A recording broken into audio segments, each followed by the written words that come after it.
তিন কুল পরে ঘুমাবেন, তিন কুলের মধ্যে একটা সূরা ইখলাস, একটা সূরা ফালাক, একটা সূরা নাস। কি হবে এটা পড়লে? নবী সাল্লাল্লাহু আলাইহি ওয়াসাল্লাম বলছেন দৃশ্য বা অদৃশ্যের, মানে যা দেখা যায় যা দেখা যায় না, এই দৃশ্য অদৃশ্যের জগতের কোনো ক্ষতি তাকে স্পর্শ করবে না। প্রোটেকশন, আল্লাহর পক্ষ থেকে প্রোটেকশন। আর এটা যখন রাতে পড়বেন তখন এভাবে পড়বেন, একবার সূরা ইখলাস কুল হুয়াল্লাহু আহাদ, তারপর সূরা ফালাক কুল আউযু বিরাব্বিল ফালাক, তারপর সূরা নাস কুল আউযু বিরাব্বিন নাস পড়ে দুই হাত একত্রিত করে ফু দিবেন, দিয়ে মাথা থেকে নিয়ে এভাবে পুরো মাথা থেকে নিয়ে পুরো বডি এভাবে মাসাজ করবেন, এভাবে।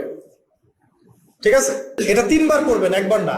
একবার পড়বেন, করবেন আরেকবার, তিনবার। এরপরে পড়বেন সূরা কাফিরুন। কোন সূরা? কুল ইয়া আইয়ুহাল কাফিরুন লা আ'বুদু মা তা'বুদুন। এই সূরাটা পড়বেন লাকুম দীনুকুম ওয়ালিয়া দীন পর্যন্ত।